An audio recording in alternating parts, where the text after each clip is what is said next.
मौसम गर्मा की आधी छुट्टियां गुजर चुकी थीं। दीगर बच्चों की तरह हसन भी अपनी छुट्टियां एंजॉय कर रहा था।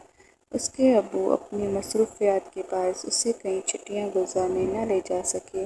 चुनांचे वो घर पर ही लुत्फ़ अंदोज़ हो रहा था। वो पढ़ाई में तो बहुत अच्छा था, लेकिन खेल कूद का भी बेहद शौकीन था। उसने छुट्टियों का काफ़ी होमवर्क कर दिया था और उसका अब सारा दिन खेलता रहता था। उसकी अम्मी उसे समझाती कि बेटा, गर्मी में इतना खेल कूद अच्छा नहीं होता, दोपहर को मत बाहर जाया करो, बल्कि शाम के वक्त दोस्तों के साथ खेल लिया करो।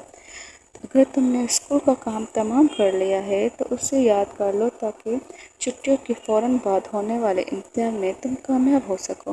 हसन इत्मीनान व लापरवाही से जवाब देता है, अम्मी, मैंने काफ़ी सारा होमवर्क कर लिया है, थोड़ा सा बाकी है वो भी कर लूँगा।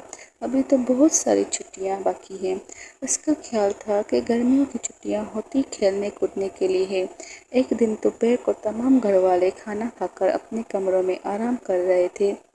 हसन ने चुपके से अपने कमरे का दरवाज़ा खोला और जब उससे इत्मीनान हो गया कि सब घर वाले सो चुके हैं, उसे कोई नहीं देख रहा, तो वो दबे पाँव घर से बाहर निकल गया।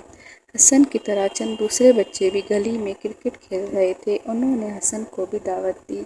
उसने उसी वक्त कबूल कर ली। शदीद गर्मी थी, गली में दूर तक वीरानी थी, जबकि वो मज़े से अपने खेल में मगन था।